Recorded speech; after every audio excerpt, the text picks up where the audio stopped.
Hey everybody, this is Neo from Back to Warcraft, and patch 1.29 is live on the PTR. We have native 16x9 Manabars in a 24-player lobby now, and I also explained the changes for the human and orc race, including the critical strike nerf that we had. Now it's time for the Undead, and boy is that exciting. We start with the less spectacular ones. The Crypt Lord is now a little faster, as many heroes are with this patch. Same goes for the Beetles. They have a movement speed increasement as well, so they can follow the Crypt Lord and he's not running away from them. They also got a little buffed in terms of HP, which of course gives them more EHP with their 2 armor they have already. That's quite good. They're now kind of as tanky as wolves. Still not great, but they come in masses of 5, so that's good if you have the time to summon them and of course the mana.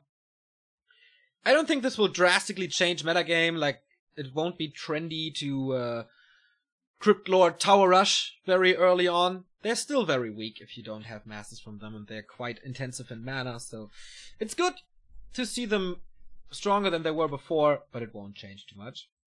Impale is also a little stronger now, or let's say a lot stronger, because it got a 50% damage increasement from 50 to 75, from 80 to 120, and from 110 to 165.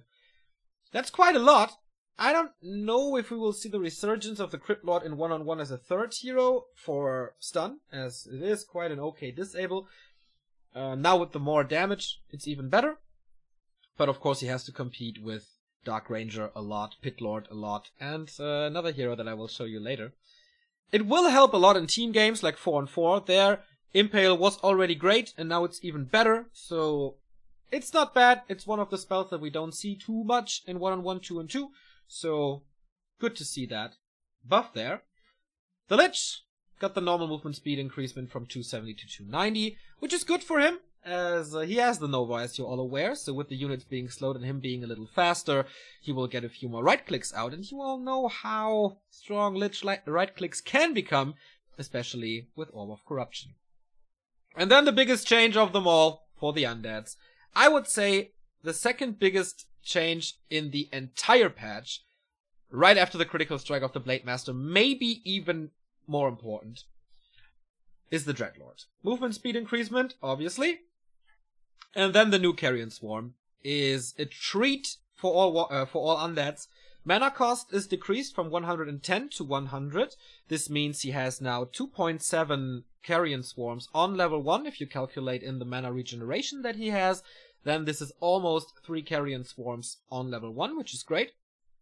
But the biggest change is the second one does now target mechanical units. This means you can use the Dreadlord against human when they play tanks or gyros. You don't have to go for a panda anymore, who is still a little stronger, but can be nuked quite easily because you can't coil him. The Dreadlord can be coiled. He can help with other spells as well. For example, his new Vampiric Aura. That gives him an additional life-stealing boost only for the Dreadlord. For the units it remains the same, but the Dreadlords himself get a little more HP back, more than like 5% on each level, which is a little bit, but it's still good. Makes him a little more tanky as he attacks. But yeah, the Dreadlord could replace the Panda if you play against mech humans with that change, which is a huge change. There's another spell that the Dreadlord has that got a few changes, and that is Sleep. A disable that hasn't been used too much, because if you attack this unit that is asleep, it wakes up.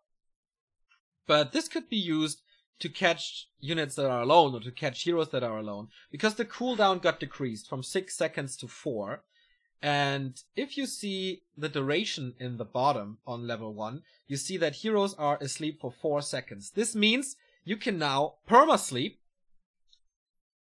So the cooldown expires at the same time as the unit sleeps. You can perma-sleep heroes now. Also, the mana cost got decreased from 100 to 80. This means that the Dreadlord can now cast 3 sleeps on level 1 instead of only 2 that we've seen before.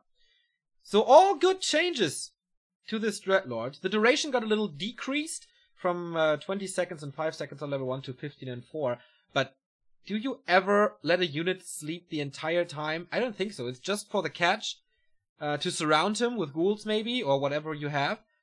So it's great for the Dreadlord to have the cooldown decreased and the mana cost decreased on almost all levels except level 3. Can he replace the Dark Ranger maybe as a disable? So you want to prevent a Stormbolt or a Staff, then you sleep the unit. Especially if he has good usage with the Carrion Swarm now, this can be great. I wonder how much impact the Dreadlord will make into competitive Warcraft and also in team games 4 and 4 FFA. His ultimate is still one of the strongest in the game. What do you think? Will we see more Beetles? Will we see Impale more often? What's the impact of the Dreadlord? Will it change the entire third hero metagame? Or will it be water under the bridge and it's all not that strong as I suspected? It's cool to see that Undeads have more variety now. They can go for Dark Ranger, Pit Lord, Dreadlord, maybe even Crypt Lord as a third hero. And variety is always great as the Undeads are, of course, reliant on the DK as first hero. Oh, Naga second, of course, as well. And Tinker, we see that quite a bit, but depending on the matchup. What are your thoughts? Post it in the comments. Dreadlord too strong now as a support tier 3 hero? What do you want to see? Does the Death Knight need some changes? Is the Lich too strong? And what do you want to see on the units of the Undead to be changed? We will forward the best feedback to Blizzard and let them know what you thinks. Those were the changes for the Undeads. We will follow up with the changes on the neutral heroes that come from the Tavern. So stay tuned and see you in the next video.